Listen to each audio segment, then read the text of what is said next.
ప్రపంచం అంతా చాలా వేగంగా డెవలప్ అవుతుంది. అన్ని దేశాలు ఒకదాన్ని మించి ఒకటి డెవలప్ అయ్యేందుకు ప్రయత్నాలు చేస్తున్నాయి. కేవలం డెవలప్మెంట్ గురించి మాత్రమే ప్రయత్నాలు చేస్తే బాగానే ఉంటుంది, కానీ కొన్ని దేశాలు మాత్రం ఆధిపత్యం కోసం ప్రయత్నాలు చేస్తున్నాయి. అందులో ప్రపంచానికి నేను పెద్దన్నా అని చెప్పుకునే అమెరికా గురించి మనం చూస్తూనే ఉన్నాం. ఎన్ని దారుణాలు, ఎన్ని దాష్టికాలు చేస్తుందో మనం చూస్తున్నాం. ఎన్నో దేశాలను అతలాకుతలం చేసింది, అక్కడి ప్రభుత్వాలను కూలగొట్టింది, అక్కడ ఉన్నటువంటి నాయకుల్ని ఇప్పటికే లేకుండా చేసింది. ఆ తర్వాత అక్కడ ఉన్నటువంటి దేశాలన్నీ కూడా అధోగతి పాలైనటువంటి పరిస్థితి మనం చూస్తున్నాం. దాని తర్వాత అమెరికా తర్వాత ఖచ్చితంగా చెప్పుకోవాల్సింది, చాలా కుట్రపూరితంగా వ్యవహరించే దేశం ఏది? అమెరికా తర్వాత నేనే చాలా స్ట్రాంగ్ అని అమెరికాను ఢీకొట్టే స్థాయిలో నేను ఉన్నానని చెప్పుకుంటున్నటువంటి చైనా గురించి ఖచ్చితంగా మనం చెప్పుకోవాలి. చైనా చాలా వేగంగా అభివృద్ధి చెందుతుంది. ప్రపంచంలోనే అత్యధిక జనాభా కలిగిన దేశం మనందరికీ తెలిసిందే. అయితే ప్రపంచంలోనే అత్యంత దారుణమైనటువంటి మనస్తత్వం కలిగిన దేశం ఏది అంటే ఖచ్చితంగా అమెరికాకు పోటీ పడగలిగినటువంటి విషయం, ఈ విషయంలో కూడా బాగా పోటీ ఇవ్వగలుగుతుంది చైనా. ఇప్పుడు మరొకసారి వార్తల్లో నిలిచింది. ఎందుకు? ఇప్పటికే ప్రపంచం మొత్తానికి కోవిడ్ అనే ఒక మహమ్మారిని విజృంభింపజేసి చాలామంది, కోట్ల మంది ప్రజల ప్రాణాలు తీసి పాపం మూటగట్టుకుంది చైనా. చాలా సందర్భాల్లో మనం చూసాం. ఇప్పుడు మరొకసారి భారతదేశానికి పాకిస్తాన్కి యుద్ధం జరుగుతుంటే పాకిస్తాన్కి బాంబులు సప్లై చేస్తుంది, తుపాకులు సప్లై చేస్తుంది, అక్కడ ఉన్నటువంటి డ్రోన్స్ని వాళ్ళకిచ్చి మన మీద యుద్ధానికి పురిగొల్పుతుంది. ఇలా ఏదో ఒక రకంగా కుట్రలు పన్ని భారతదేశం మీద లేదంటే ప్రపంచ దేశాల మీద ఆధిపత్యాన్ని చలాయించాలనుకుంటున్నటువంటి మనస్తత్వం కలిగిన దేశం ఖచ్చితంగా చైనా. ఈ నేపథ్యంలో మరొక భయంకరమైనటువంటి నిర్ణయానికి వచ్చింది. ప్రపంచంలో యుద్ధం అనేక రకాలుగా జరుగుతుంటుంది, ఆధిపత్యం అనేక రకాలుగా నిరూపించుకుంటుంటారు. కొన్ని దేశాల మీద యుద్ధం మనం చూస్తున్నాం, ఇప్పుడు రష్యా చూస్తున్నాం. మరోవైపు మొన్న జరిగినటువంటి యుద్ధం ఇజ్రాయెల్ మనం చూసాం, అమెరికా సపోర్ట్తో ఎంత రెచ్చిపోయిందో. ఇలా కొన్ని దేశాలు యుద్ధం చేసి మరికొన్ని దేశాలను కంట్రోల్ చేస్తాయి, వాటి మీద ఆధిపత్యాన్ని సాధించుకుంటాయి. మరికొన్ని దేశాలు, ముఖ్యంగా అమెరికా లాంటి దేశాలు డైరెక్ట్గా యుద్ధానికి దిగవు, కానీ శత్రు దేశాల్లో అక్కడ ఉన్నటువంటి రాజకీయాలను దెబ్బతీసి, వ్యవస్థలను దెబ్బతీసి, అక్కడున్న నాయకుల ప్రాణాలు తీసి, అక్కడ ఉన్నటువంటి పూర్తిగా రాజ్యాంగాల్ని వ్యవస్థల్ని నాశనం చేసి తమ శత్రువుల మీద పగ తీర్చుకుంటుంది. ఇది ఒక రకమైన పద్ధతి. లేదు అంటే సైబర్ దాడులు, లేదా ఇంకేదైనా విషయాలను ప్రయోగించడం, ఇలా రకరకాలైనటువంటి దాడులు, బయో కెమికల్స్ ద్వారా దాడులు చేయడం మనం చూసాం. కానీ ఇప్పుడు మరొక కుట్రపూరితమైన నిర్ణయంతో, మరొక భయంకరమైనటువంటి దాడితో చైనా ముందుకు వస్తుందా అంటే అవుననే చెప్పుకోవాలి. అదే ఇక్కడ మనం చూస్తున్నాం, చైనా వాటర్ బాంబ్. ప్రపంచ దేశాలకు, ముఖ్యంగా భారతదేశాన్ని భయపెట్టేందుకు తీసుకున్నటువంటి ఒక కుట్రపూరితమైనటువంటి నిర్ణయంగా మనం చూడాలి దీన్ని. ఎందుకు భారతదేశం భయపడాలి? ఎక్కడో చైనాలో వాళ్ళ దేశంలో వాళ్ళు ఒక ప్రాజెక్ట్ కట్టుకుంటే ఇక్కడ భారతదేశం ఎందుకు భయపడాలి అనేదే కీలకమైన ప్రశ్న ఇక్కడ ఉత్పన్నమవుతుంది. చైనా చెప్తుంది, మేము ఒక భారీ ప్రాజెక్ట్ కడుతున్నాం, సుమారుగా 30 కోట్ల మంది ప్రజలు కరెంటు ఉపయోగించుకోవడానికి ఆ ప్రాజెక్ట్ ఉపయోగపడుతుంది, అవసరమైతే ఇతర దేశాలకు అమ్ముకోవడానికి కూడా మాకు ఉపయోగపడుతుంది, అందులోనూ కాలుష్యం ఉండదు. మంచి విషయాలే కదా, ఎందుకు ఆలోచించాలి మనం? వాళ్ళ దేశంలో వాళ్ళు ఒక ప్రాజెక్ట్ కట్టుకుంటే మనకేంటి ప్రాబ్లం? అందులోనూ పొల్యూషన్ లేకుండా ప్రాజెక్ట్ కట్టుకుంటూ ఉంటారు, తప్పే ఉంది. మన దేశంలో మనం చాలా ప్రాజెక్టులు కడుతున్నాం కదా. సమస్య ఎక్కడొస్తుంది? సమస్య ఇక్కడే వస్తుంది. అందుకే చైనా వాటర్ బాంబ్ అని మనం చెప్తున్నాం. వాటర్ రూపంలో భారతదేశం మీద బాంబు వేయబోతుందా చైనా? భారతదేశానికి అదొక పెను ముప్పుగా మారబోతోందా అంటే అవుననే చెప్పుకోవాలి. ముఖ్యంగా బ్రహ్మపుత్ర నది మీద ఈ ప్రాజెక్టు కడుతున్నారు. ఒక్కసారి ఆ మ్యాప్ చూసినట్లయితే ఆ బ్రహ్మపుత్ర నది ఫ్లోటింగ్ ఎటువైపు నుంచి ఎటు వెళ్తుంది, చైనా ఎక్కడ ఈ ప్రాజెక్టు కడుతుందో ఒక్కసారి చూస్తే చైనా కుట్ర బుద్ధి మరొకసారి మనకు బయటపడుతుంది. చైనా వక్ర బుద్ధి తెలుస్తుంది, చైనా కుతంత్రం మనకు అర్థమవుతుంది. కట్టేది ప్రాజెక్టే, కానీ చైనాకు అవసరమైనప్పుడు అది ఖచ్చితంగా భారతదేశం మీద ఒక వెపన్లా మారబోతుంది. అది ఒకసారి చూద్దాం. ఒకసారి మనం మ్యాప్ చూడొచ్చు. ఇది బ్రహ్మపుత్ర నది ఇక్కడి నుంచి మనం చూస్తున్నాం టిబెట్ రీజియన్ నుంచి మొదలవుతుంది మనకి. ఇక్కడి నుంచి మొదలై ఇప్పుడు టిబెట్ ఎలాగో టిబెట్ రీజియన్ అంతా కూడా మనకు చైనా ఆధీనంలో ఉన్న విషయం మనకు తెలిసిందే.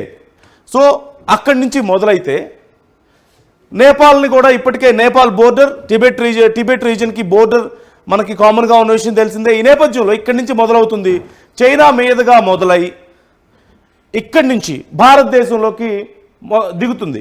సో భారతదేశంలోకి ఇక్కడ ప్రవేశిస్తుంది. అరుణాచల్ ప్రదేశ్ ఆ తర్వాత అస్సాం, ఈ 2 రాష్ట్రాల మీద దీని ప్రభావం చాలా కీలకంగా ఉంటుంది. మనం చూస్తున్నాం ఇక్కడ. సో చైనా ప్లాన్ చేసుకుంటున్నటువంటి ప్రాజెక్ట్ ఎక్కడ? ఇక్కడ. సో చైనా గుండా ప్రవహిస్తున్నటువంటి నీరు ఇదంతా ఉంది. టిబెట్ రీజియన్ దగ్గర నుంచి మొదలు పెడితే ఇక్కడంతా చైనా ప్రాంతం గుండా ప్రవహిస్తుంటే మరి ఇక్కడే ఎందుకు ప్రాజెక్టు కడుతోంది అనేది కీలకమైనటువంటి అంశం. చైనాలో ఇక్కడ చూస్తున్నాం ఇదంతా చైనాలో ప్రవహిస్తున్నప్పటికీ కూడా ఇక్కడ ఈ పీక్ ఏదైతే ఉందో ఇక్కడ ప్రధానంగా చైనా ప్రాజెక్టు కట్టడానికి ప్రయత్నాలు చేస్తుంది. ఇక్కడి నుంచి కిందకు దిగితే భారత్లోకి ప్రవహిస్తుంది బ్రహ్మపుత్ర నది. ఇక్కడి నుంచి అస్సాం, అరుణాచల్ ప్రదేశ్ ఈ 2 ప్రాంతాలను తాకుతూ వచ్చి ఆ తర్వాత బంగ్లాదేశ్లోకి వెళ్తుంది. సో ఒక్క ప్రాజెక్టు ద్వారా 2 దేశాలను చైనా భయపెట్టబోతుందా అనేదే ఇక్కడ కీలకమైన అంశం. ముఖ్యంగా ఒకవేళ కనుక ఇక్కడ ప్రాజెక్టు కడితే ఇక్కడ రేపు ఏదైనా సమస్య వస్తే, భారత్తో సమస్య వస్తే, బంగ్లాదేశ్తో సమస్య వస్తే ఈ 2 ప్రాంతాల గుండా ప్రవహించే నదిని చైనా తన గుప్పెట్లో పెట్టుకోవడం ద్వారా అవసరమైతే ఈ 2 దేశాలని భయపెట్టాలని ప్లాన్ చేస్తుందా? ప్రపంచంలోనే అతి గొప్ప పవర్ ప్లాంట్ని నేను నిర్మిస్తున్నానని చెప్తున్న చైనా ఇప్పుడు ఆ పవర్ ప్లాంట్ కోసం ఉపయోగించుకుంటున్నటువంటి ఈ ప్రాజెక్టును ఒక బాంబులాగా వాడుకోబోతుందా? అవసరమైతే కిందకి చుక్క నీరు రాకుండా ఆపేస్తుంది, లేదా ఒక్కసారిగా నీటిని వదిలితే ఈ 2 రాష్ట్రాలు కూడా పూర్తిగా జలమయమైపోతాయి, మునిగిపోతాయి. ఇక్కడ మనం చూస్తున్నాం అరుణాచల్ ప్రదేశ్, అస్సాం ఈ రెండింటికి పైనున్న ప్రాంతంలో ప్రాజెక్టు కట్టినప్పుడు అయితే ఆపివేయగలుగుతుంది, లేదంటే ఒక్కసారి వదిలితే పూర్తిగా ఆ ప్రాంతం అంతా కూడా మునిగిపోయే అవకాశం ఖచ్చితంగా ఉంటుంది. ఇది చైనాకు కలిసి వచ్చే అంశం. దీన్ని చైనా తనకు అనుకూలంగా వాడుకోబోతుంది. భారతదేశం మీద ఈ వాటర్ బాంబును ప్రయోగించబోతోంది. భారతదేశం మాత్రమే కాదు, ఇటు కింద బంగ్లాదేశ్ పరిస్థితి కూడా అదే. ఇక్కడ బంగ్లాదేశ్ పరిస్థితి కూడా అదే. సో బ్రహ్మపుత్ర నది ఇటు భారతదేశానికి బంగ్లాదేశ్కి కామన్గా ఉంది. ముఖ్యంగా అరుణాచల్ ప్రదేశ్కి అస్సాంని దాటుకుంటూ వచ్చి బంగ్లాదేశ్లోకి ప్రవహిస్తుంది. ఒకవేళ రేపేదన్నా బంగ్లాదేశ్ని కంట్రోల్ చేయాలనుకుంటే అది కూడా భారత్కు సమస్యగానే మారుతుంది. సో ఇక్కడ మేజర్గా మనం చూడొచ్చు జాంగ్చూ ఈ ప్రాంతం నుంచి ఇక్కడ వస్తుంది కదా, ఇక్కడ ఒక మేజర్ యూటర్న్. ప్రపంచంలో మనకి ఎక్కడా కూడా ఏ నదికి కూడా ఇలాంటి ఒక యూటర్న్, ఇంత ఓవర్ఫ్లో ఉండేటువంటి, ఇంత భయంకరమైనటువంటి ఫ్లోటింగ్ ఉండేటువంటి నదికి ఒక యూటర్న్ అనేది న్యాచురల్గా రావడం అనేది చాలా సాధారణమైన విషయం కాదు ఇది ఖచ్చితంగా. సో చాలా రేర్ కండిషన్స్లో ఇలాంటి ఒక ఫెసిలిటీ ఈ నదికి ఉంది. సో దీన్ని చైనా అనుకూలంగా మార్చుకుంటుంది. ఇక్కడ ఒక ఈ కొండ చుట్టూ తిరిగి వస్తున్న నేపథ్యంలో ఈ కొండకి గనక టన్నెల్స్ తవ్వి, ఈ కొండ నుంచి కనుక టన్నెల్స్ తవ్వి ఇక్కడ ఒక ప్రాజెక్ట్ కడితే చాలా ఈజీగా వాటర్ని రెసిస్ట్ చేయొచ్చు. అందులోనూ ఈ ప్రాంతం అంతా కూడా ఒక లోయ ప్రాంతం లాగా ఉంటుంది. అంటే వాటర్ ఇలా వెళ్ళి ఇలా రావాల్సి ఉంటుంది, యూటర్న్ ఉంటుంది, అట్ ద సేమ్ టైం ఒక చిన్న స్లోప్ కూడా అక్కడ ఉంటుంది. ఆ స్లోప్ ప్లేస్లో కనుక ప్రాజెక్ట్ కట్టినట్టయితే అక్కడ ఈజీగా రెసిస్ట్ చేయగలుగుతుంది నది నీళ్లను అనేది చైనా ఆలోచన. కానీ కేవలం చైనాలో ఉన్న ప్రజలకు కరెంట్ ఇవ్వడమే దీని ముఖ్య ఉద్దేశమా? చైనాలో ఉన్నటువంటి ప్రజలకు అవసరాలు తీర్చడమే ముఖ్య ఉద్దేశమా? 30 కోట్ల మందికి కరెంట్ ఇవ్వగలుగుతానని చెప్తుంది. అలాగే ఇతర దేశాలకు కూడా కరెంట్ అమ్ముకుంటానని చెప్తుంది. కానీ నిజమేంటి? అఫ్కోర్స్ చైనా ప్రజలకు ఇది ఉపయోగపడుతుంది ఖచ్చితంగా, కాదని చెప్పలేం. కానీ అవసరమైతే రేపు భారతదేశాన్ని భయపెట్టడానికి, బంగ్లాదేశ్ని భయపెట్టడానికి ఈ ప్రాజెక్ట్ను ఉపయోగించుకుంటుంది చైనా బుద్ధి మనకు తెలియదా? అవసరమైతే ఎంత కుట్రపూరితంగా వ్యవహరిస్తుందో, అవసరమైతే ఎంత దారుణమైనటువంటి మనస్తత్వం చైనా దగ్గర ఉందో మనకు తెలియదా? ప్రపంచ దేశాలని గడగడలాడించిన పరిస్థితి మనకు తెలియదా? కరోనా వైరస్ను ప్రవేశపెట్టి తాను నష్టపోయినా పర్లేదు, ప్రపంచ దేశాలను నాశనం చేయాలనే ఉద్దేశం కాదా అది? ప్రపంచ దేశాలు ఎంత నష్టపోయినా నాకు అనవసరం అనే ఉద్దేశం కాదా? ఇప్పుడు అమెరికాతో పోటీ పడుతున్నానని చెప్తోంది, భారతదేశం మీద ఎన్ని కుట్రలు పన్నుతుందో మనం చూడట్లేదా? పాకిస్తాన్కు డ్రోన్స్ ఇవ్వడం లేదా, పాకిస్తాన్కు ఆర్థిక సాయం చేయడం లేదా, పాకిస్తాన్కు గన్స్ ఇవ్వడం లేదా, బాంబ్స్ ఇవ్వడం లేదా? సో భారతదేశాన్ని దెబ్బ కొట్టడానికి ఎన్ని అవకాశాలు ఉంటే అన్ని అవకాశాలను యూజ్ చేసుకుంటుంది చైనా. ఈ నేపథ్యంలో ఒకవేళ కనుక ఇక్కడ ప్రాజెక్టు కడితే పరిస్థితి ఏంటి? మన అరుణాచల్ ప్రదేశ్ ఏమైపోతుందో, అస్సాం ఏమైపోతుందో ఒకసారి ఆలోచించవచ్చు. ముఖ్యంగా బంగ్లాదేశ్ పరిస్థితి మరీ దారుణంగా ఉంటుంది. రేపన్న రోజున భారతదేశంతో ఏదైనా సమస్య వస్తే మొన్న మనం చూసాం, పాకిస్తాన్కి సింధు జలాల విషయంలో భారత్ ఎలాంటి నిర్ణయం తీసుకుందో మనం చూసాం. రేపు అలాంటి ఒక నిర్ణయం, ప్రాజెక్టు మా ప్రాంతంలో ఉంది, మా ప్రాజెక్టు మేము నచ్చినట్టు చేసుకుంటామని చెప్పి చైనా చేస్తే ఏంటి పరిస్థితి? చుక్క నీరు కిందకు దిగదు. ఇక్కడి నుంచి పూర్తిగా అరుణాచల్ ప్రదేశ్కి, అస్సాంకి ఒక్క చుక్క నీరు కిందకు దిగకపోతే పరిస్థితి ఎంత దారుణంగా ఉంటుంది? రెండు రాష్ట్రాల పరిస్థితి పూర్తిగా ఎండిపోవాల్సిన స్థితికి రాదా? అలాంటప్పుడు భారత్ ఏం చేయగలుగుతుంది? అలా ఏమన్నా భారత్ను లొంగ తీసుకోవాలని ప్రయత్నం చేస్తుందా? అలా ఏమైనా భారత్ మీద ఆధిపత్యాన్ని చూపించాలని చూస్తుందా? ఇప్పుడు చైనాకు అతిపెద్ద సమస్య భారత్. ఖచ్చితంగా ప్రపంచంలో మేము చాలా శక్తిగా ఎదుగుతున్నాం, చాలా బలమైన శక్తిగా ఎదుగుతున్నాం అని చెప్పుకుంటున్న చైనాకు America is the target, major target. అవునన్నా కాదన్నా, కానీ చైనాతో పాటు ఈక్వల్గా ఎదుగుతున్న దేశాల్లో భారత్ ఉంది. అమెరికా తర్వాత అత్యంత వేగంగా ఎదుగుతున్న టాప్ 5 కంట్రీస్లో ఖచ్చితంగా భారత్ ఉంది. సో ఈ అభివృద్ధిని, ఇలాంటి ఒక వేగాన్ని చైనా జీర్ణించుకోలేకపోతుంది. భారత్ మీద ఎలాగైనా పట్టు సాధించాలనుకుంటుంది, భారత్ను భయపెట్టాలని చూస్తుంది, భారత్ను నష్టం చేయాలని చూస్తుంది. దాంట్లో భాగంగానే ఈ ప్రాజెక్టు చైనా నిర్మిస్తోందా అంటే ఖచ్చితంగా అవుననే చెప్పాలి. చైనా కుట్రపూరిత మనస్తత్వం గురించి తెలిసిన ప్రతి వాళ్ళు అవుననగలిగినటువంటి విషయం ఇది. ఇక్కడ 2 రాష్ట్రాలను పూర్తిగా తమ కంట్రోల్లోకి, తాము చెప్పినట్లుగా వినకపోతే ఇక్కడ మేము ఎండగట్టేస్తాం 2 రాష్ట్రాలను చెప్పగలిగే ధైర్యం రేపు చైనాకు వస్తుంది. లేదా ఒక్కసారిగా నది ఫ్లోటింగ్ అంతటిని ఒక్కసారిగా స్టోర్ చేసి పెట్టుకున్నటువంటి చైనా ఒక్కసారి ఆ నదిలో ఉన్నటువంటి వాటర్ అంతా రిలీజ్ చేస్తే వరదలు రావా? కింద ఏమున్నాయి ప్రాంతాలు? చైనా దాటిన తర్వాత నది మీద అక్కడ వాళ్ళు కడుతున్నారు, ప్రాజెక్ట్ కడుతున్నారు. కింద ఉన్నటువంటి ప్రాంతాలు మళ్ళీ భారత్కి సంబంధించినటువంటి ప్రాంతాలే. నష్టపోయేది మనమే. ఒక్కసారి చైనా ప్రాజెక్టు రూపురేఖలు ఎలా ఉన్నాయో ఒకసారి చూద్దాం. Yeah please. ఇది ప్రాజెక్ట్. ఇంత భారీ ప్రాజెక్టు, ప్రపంచంలోనే అతిపెద్ద ప్రాజెక్ట్. మొత్తం 5 భాగాలుగా, అంటే 5 చిన్న చిన్న భాగాలుగా కలిపి ఒక భారీ ప్రాజెక్ట్ను చైనా నిర్మిస్తుంది. సో మనం చూడొచ్చు, ఇది చైనా నిర్మిస్తున్న ప్రాజెక్టు యొక్క రూపురేఖలు మనం చూస్తున్నాం. చైనా ప్రాజెక్ట్ రూపురేఖల్ని మనం చూస్తున్నాం. ఇక్కడ ఇంత పెద్ద ప్రాజెక్ట్ నిర్మిస్తుంది. ఒకవేళ కనుక ఇంత భారీ ప్రాజెక్ట్ ద్వారా నీటిని కనుక ఆపి రేపు ఒక్కసారిగా రిలీజ్ చేస్తే పరిస్థితి ఏంటి అనేదే ఇక్కడ చాలా కీలకమైనటువంటి అంశం.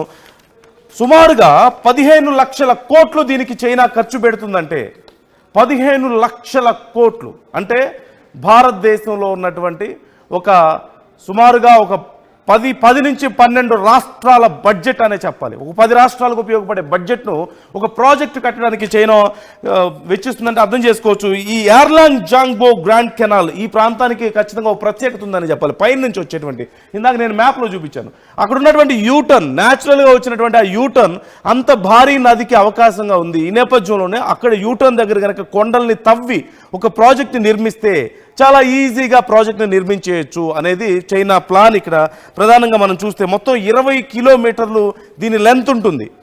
ఆ లెంత్లో ఒక చోట, ఆ కొండ నుంచి ఈ కొండకి మధ్యలో ఒక ప్రాజెక్ట్ని నిర్మించాలనేదే చైనా ప్లాన్ కనిపిస్తుంది. So this is the project. 15 లక్షల కోట్లు ఖర్చు పెడుతుంది.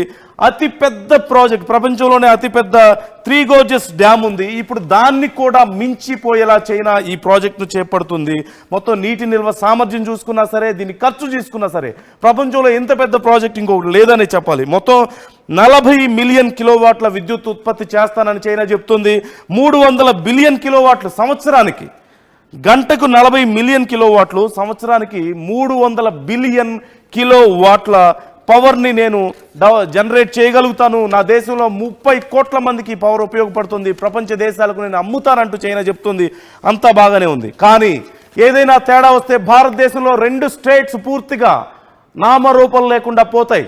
అవసరమైతే చైనా ఈ 2 స్టేట్స్ని నీళ్లు కిందకి రిలీజ్ చేయకుండా ఎండిపోయేలా చేసి నాశనం చేయగలిగే శక్తి కలిగి ఉంటుంది. అట్ ది సేమ్ టైం ఒకవేళ కనుక ఒక్కసారిగా నీటిని వదిలితే ఆ రెండు స్టేట్స్ పూర్తిగా వరదలో చిక్కుకుపోయి పూర్తిగా కొట్టుకుపోయే పరిస్థితి కూడా ఉంటుంది.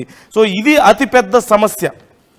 క్యాప్ చేసినటువంటి ఎన్నో బెనిఫిట్స్ని తమవి అని చెప్పుకోవట్లేదా? ఇప్పుడు ముఖ్యంగా ఈ ప్రాజెక్టుల విషయం, ఇప్పుడు ఇంతకుముందు మనం మాట్లాడుకున్నట్టుగా పాకిస్తాన్కు గన్ సప్లై చేయడం, ఆర్థికంగా సప్లై చేయడం, భారతదేశానికి గర్భశత్రువు పాకిస్తాన్ అని తెలిసి కావాలని భారతదేశాన్ని డైరెక్ట్గా దెబ్బ కొట్టలేక వెనక నుంచి వెన్నుపోటు పొడవడం మొదలుపెట్టలేదా? పాకిస్తాన్కు డబ్బులు ఇవ్వడం లేదా? పాకిస్తాన్కు గన్స్ ఇవ్వడం లేదా? పాకిస్తాన్కు బాంబులు ఇవ్వడం లేదా? డ్రోన్స్ ఇవ్వడం లేదా? ఇస్తే ఏమైంది? చివరికి భారతదేశంలో ఒక చిన్న ప్రాంతాన్ని కూడా కదిలించలేని పరిస్థితి. వెంట్రుకవాసి కూడా భారతదేశానికి నష్టం జరగలేదు. ఆ చైనా ప్రొడక్ట్స్ అన్నీ కూడా పూర్తిగా గాల్లోనే భారతదేశం పేల్చేయలేదా? అక్కడ ఉన్నటువంటి డ్రోన్స్ అన్నీ కూడా నాశనం చేయలేదా? ఏం జరిగింది నష్టం? చివరికి ఏమీ చేయలేకపోతుంది. డైరెక్ట్గా భారతదేశంతో యుద్ధం చేయలేని పరిస్థితి, డైరెక్ట్గా భారతదేశాన్ని ఆర్థికంగా దెబ్బకొట్టాలని ఎన్నో ప్రయత్నాలు చేసింది, ఉపయోగం లేకుండా పోయింది. ఇప్పుడు పాకిస్తాన్ అడ్డు పెట్టుకొని పాకిస్తాన్ భుజం మీద తుపాకీ పెట్టి భారతదేశాన్ని కాల్చాలని చూసింది, నష్టపరచాలని చూసింది, అది ఉపయోగం లేకుండా పోయింది. ఇప్పుడు ఇది వాటర్ బాంబ్ను ప్రయోగించాలి భారతదేశం మీద నిర్ణయించుకుంది. దానికోసమే ఈ ప్రాజెక్ట్. నెక్స్ట్ మనం చూడొచ్చు ఎంత భారీ ఎత్తున 15 లక్షల కోట్లతో నిర్మిస్తున్నటువంటి ప్రాజెక్ట్, ఎంత భారీ ఎత్తున శరవేగంగా పనులు జరుగుతున్నాయో మనం చూడొచ్చు. భారత్ నుంచి అభ్యంతరాలు ఉన్నా సరే వాటికి సరైన సమాధానం చెప్పకుండా ఒక అష్యూరెన్స్ అనేది ఇవ్వకుండా తన పని తాను చేసుకుపోతున్నటువంటి పరిస్థితి మనకు కనిపిస్తుంది. నెక్స్ట్ విజువల్స్ ఒకసారి చూద్దాం. ప్రాజెక్టు పనులు ఎలా జరుగుతున్నాయి ఇదో ఇక్కడ మనం చూస్తున్నాం. మొత్తం 5 భాగాలుగా ఈ ప్రాజెక్టు వర్క్ జరుగుతుంది. ఇట్లా స్టెప్ బై స్టెప్ మొత్తం 5 ప్రాజెక్ట్స్ నిర్మిస్తుంది. ఈ 5 ప్రాజెక్ట్స్ కలిపి ఒక భారీ ప్రాజెక్టుగా మారబోతుంది. దానికి సంబంధించిన డీటెయిల్స్ మనం చూస్తున్నాం. నెక్స్ట్ చూస్తున్నాం. అక్కడ పనులు ఎలా జరుగుతున్నాయో చూడొచ్చు. పెద్ద క్రేన్లు, పెద్ద ప్రాజెక్ట్కి సంబంధించి ఈ ఉపయోగించేటువంటి వెపనరీ ఐటమ్స్ ఏవైతే ఉన్నాయో వాటన్నిటిని కూడా గాలిలో ఎయిర్ లిఫ్ట్ ద్వారా తీసుకుపోతున్నటువంటి పరిస్థితి మనం చూస్తున్నాం.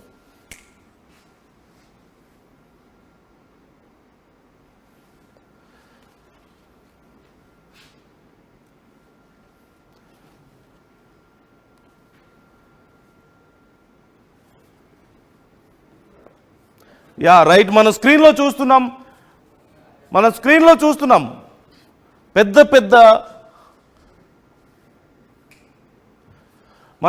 చూడొచ్చు భారీ క్రేన్లను, పెద్ద పరికరాలను తీసుకువెళ్ళి వీలైనంత త్వరగా ఈ ప్రాజెక్ట్ని ఫినిష్ చేయాలనేది చైనా కుట్రగా కనిపిస్తుంది. భారతదేశం అడుగుతుంది, మరి మాకు రేపు ఏదైనా సమస్య వస్తే సమాధానం ఏంటి, మా పరిస్థితి ఏంటి, ఒకవేళ మా రాష్ట్రాల పరిస్థితి ఏంటి అని అడుగుతుంది.